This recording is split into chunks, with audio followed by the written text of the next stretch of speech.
What if the kindness you've spent a lifetime giving slowly starts taking from you?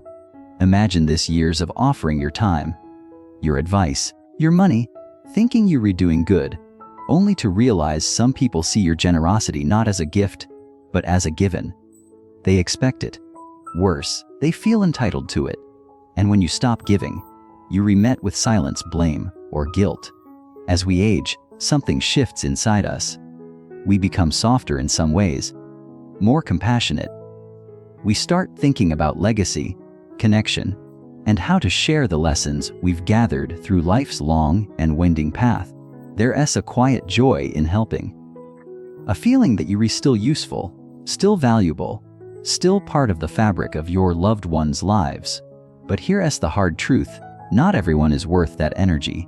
There are people, some even close to you, who don't see your help as love. They see it as leverage. They learn how to twist your good heart into something they can use.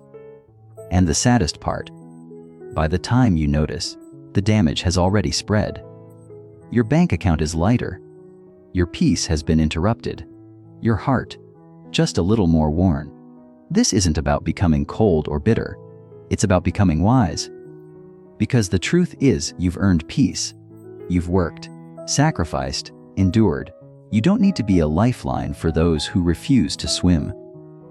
Today, we're going to explore a topic that's not easy, but incredibly important: the 4 types of people you must stop helping as you grow older. These aren't strangers. Often, they're the ones closest to you: family, old friends, even partners, who know exactly how to pull at your heartstrings and turn your kindness into a permanent favor. By the end of this video, you'll have the clarity and permission to say no without guilt, to recognize who's genuinely struggling and who's just keeping you tangled in their chaos, and most importantly, to protect the light within you, the one that still shines, still matters, and still deserves to be cherished. Let's begin with one of the most dangerous patterns: the person who's sinking their own ship and trying to drag you aboard. First, the reckless spender. Imagine this: you've worked your whole life, saved every penny you could, and now you're finally in a place to breathe a little. Maybe enjoy a quiet afternoon, treat yourself to a cup of coffee at your favorite diner, or plan a weekend trip with the grandkids. Then one phone call, one knock at the door, and it's gone. Again, enter the reckless spender. They don't come waving red flags. In fact, they often arrive with tearful eyes, a trembling voice, and a story that pulls at every fiber of your giving heart. Rent is late. The car broke down. They just need a little help. This one time. But the truth, it's never just once. A reckless spender doesn't have a money problem. They have a priority problem. They live like money grows on trees, but expect you to rake up the leaves. New clothes, meals out, the latest phone, it's all within reach until the bills come due. That's when they remember you. The dependable one, the soft place to land. Take Ron, a 74-year-old retired mechanic with a quiet life and a steady pension. His grandson Kyle, bright smile, loose plans, seemed to always be in between jobs. One month it was barista work, the next, detailing cars. Nothing stuck, but Kyle always seemed to have the newest sneakers, a phone upgrade, and photos of nights out. When Kyle came asking for just $300 to cover rent, Ron didn't hesitate. It was his grandson, after all, but the asks kept coming. The car needs repairs. My roommate skipped on the bill. I swear this is the last time. Ron wanted to believe it. But deep down, he knew he was funding the illusion of progress, not real change. The hardest part, Ron thought he was helping, but each time he bailed Kyle out, he made it easier for Kyle not to grow up. Here's what's important to understand: reckless spenders rarely face consequences because someone else is always cushioning their fall. They don't learn to budget, plan, or sacrifice. Why would they, when there's always a safety net? And if you're the one playing that role, you're not protecting them. You're enabling them. As you get older, Your resources aren't just money. They're time, energy, peace of mind. Pouring those into someone who won't change won't just deplete your wallet. It will chip away at your dignity. It's okay to say, no more. You don't owe anyone your retirement. You've earned your calm. If they truly want to get back on their feet, they'll do it without dragging you down. Because if your ship sinks trying to save someone who refuses to paddle, you both go under. Second, the chronic taker. Picture a garden hose with a slow, steady leak. No matter how much water flows in, it's never full. That's the chronic taker, a person who always needs, always asks, and never gives back. At first, you don't notice it. Their need feels real, their story sincere. They reach out during hard times. A missed paycheck, a medical bill, a breakup that's left them in pieces. You step in, thinking, this will get them through. And maybe it does, for a moment. But the moment always passes, and they're back. The chronic taker doesn't come with gratitude. They come with expectation. Helping once turns into twice, then 5 times. Then it becomes routine. You start feeling guilty if you don't help. They text when rent is due. They call when their phone is about to be shut off. But they never ask how you're doing. They don't show up to help move a couch, check in after your doctor's appointment, or remember your birthday. Why? Because your relationship isn't built on mutual care. It's built on what they can get. Joe, a retired carpenter with kind eyes and a quiet strength, knew this pattern too well. His younger cousin Tim was always in trouble, jobless again, behind on bills, unlucky in love. Every few months, Tim would reappear with a sad story and a promise. Just this once, Joe. I'll pay you back. Joe wanted to believe him.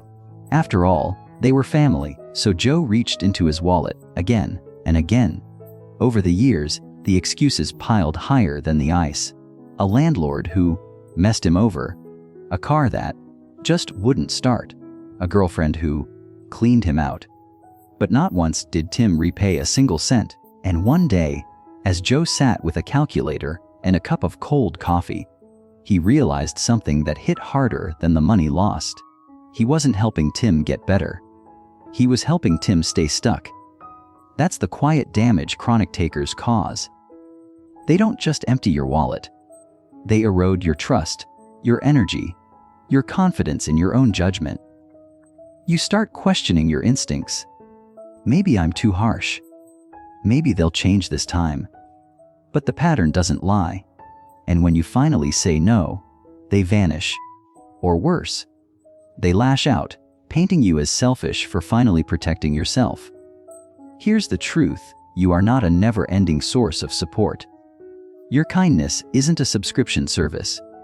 You have the right, the responsibility, to protect what you've built. If someone only shows up with open hands and never with open arms, it's okay to close the door. You don't owe them an explanation. A quiet, steady, "I can't help right now," is enough, because real relationships don't just take, they give, and you deserve that balance. Third, the perpetual victim. Have you ever met someone who seems to live under a constant cloud? And somehow, the storm is never their fault. That's the perpetual victim. No matter what happens in their life, it's always someone else's doing. The boss was unfair. The neighbor was cruel. The world just refuses to give them a break. And you're the lightning rod, the one they turn to, not for solutions, but for sympathy. At first, it feels natural to help. You're kind. You've been through tough times too. So when someone says, "I just can't catch a break," you listen. You offer advice, a little money, a ride, maybe even your couch for a few days. It feels good to be there for someone. Until you realize you're always there and they never seem to move forward. Linda, a retired teacher with gentle eyes and a kitchen that always smelled like fresh coffee, had a friend like this. Karen. From the outside, Karen's life was a carousel of misfortunes. Every visit came with a new saga. The landlord raised the rent just to spite her. The utility company messed up the bill. Her coworker stole her ideas. And Linda listened, month after month, offered advice, slipped her 100 here and there, made phone calls to connect her with job leads. She even invited Karen to stay over once when the heat went out. But nothing changed. The problems never stopped. They just rotated. And when Linda once gently suggested a budgeting class or a part-time job to ease the burden, Karen's face twisted. "You just don't get it," she said. "You've always had it easier than me." That's when Linda realized Karen didn't want a solution. She wanted a stage. Perpetual victims aren't looking to climb out of the hole. They've made a home in it. And they want company. They don't take your advice because advice requires action. Action requires accountability. And that's the one thing they avoid at all costs. The danger here is subtle but real. You begin to feel like you aren't doing enough. You take on their problems as your own. Their despair starts to feel like your responsibility. And slowly, your emotional energy, the stuff that helps you enjoy your own life, gets drained. Here's the truth you need to hold onto. You are not their fixer. Empathy is beautiful. Compassion is powerful. But when your giving turns into enabling, it's time to draw the line. If someone refuses to take even the smallest step forward, you don't have to carry them. Let go. Your energy, especially in your later years, is gold. Spend it on people who want to rise, not on those who want to rehearse their pain. You're not walking away from them. You're walking back to yourself. Fourth, the emotional manipulator. Not all requests for help sound like, "Can you help me?" Some come wrapped in sighs, long pauses, and subtle hints that make your stomach twist with guilt. That's the emotional manipulator. Someone who may never ask outright, but always makes sure you feel like you have no choice but to say yes. They don't storm in demanding money or time. No, they're smarter than that. They linger just long enough for your empathy to rise. They say things like, "I just don't know how I'm going to get through this month." Then go silent. Or they mention, almost casually, that their fridge is empty, or they haven't slept in days from stress. You lean in, because you're a good person. That's the hook. Emotional manipulators don't ask, they imply. And when you hesitate, the atmosphere shifts. Suddenly, the warmth fades. They may not say it out loud, but their disappointment speaks volumes. A pause in conversation, a cold stare, a passive-aggressive comment like, "I thought you were different." That's how they trap you, not with words, but with guilt. Helen, a retired nurse with a laugh like wind chimes and a heart 2 sizes too big, knew this kind of manipulation well. Her longtime friend Martha was soft-spoken, fragile, and always seemed to be teetering on the edge of crisis. Whenever her washing machine broke or a relative hurt her feelings, Martha didn't ask for help. She simply described the problem, then waited. Helen would swoop in, of course. Money for repairs, hours of emotional support, a shoulder, a home-cooked meal, anything to keep Martha from breaking. But one day, Helen needed help. After knee surgery, she could barely walk. She called Martha, not to ask for much, just for a little company, maybe someone to bring soup. Martha's reply, "Oh, I'm so busy this week. Maybe another time." And that's when it hit Helen, like a cold wind through a cracked window. This had never been a friendship of equals. Martha didn't care for Helen. She cared for what Helen gave her. That's the wound emotional manipulators leave. They don't just take your time or money. They make you question your worth.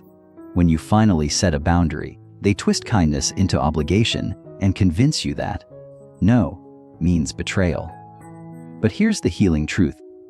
You are not responsible for someone else's feelings about your limits. You don't owe your help to someone who only comes around when they need something. Real relationships survive boundaries.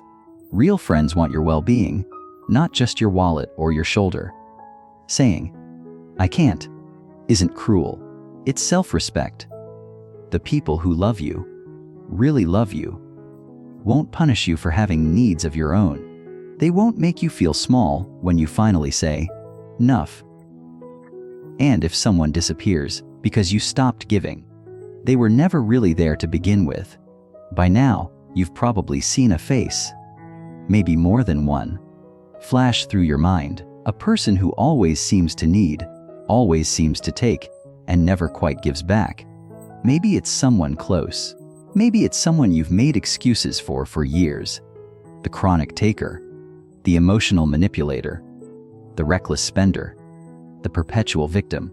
They come in different shapes, different stories, but they all leave the same trail: exhaustion, emotional wear and tear, an erosion of your spirit, your trust, your peace.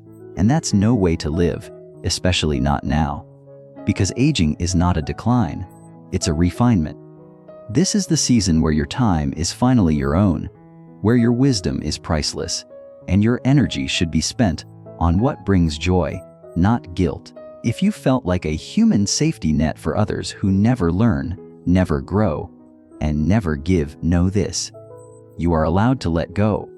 Let go of the pressure to fix everyone's mess. Let go of the fear that saying no makes you unkind.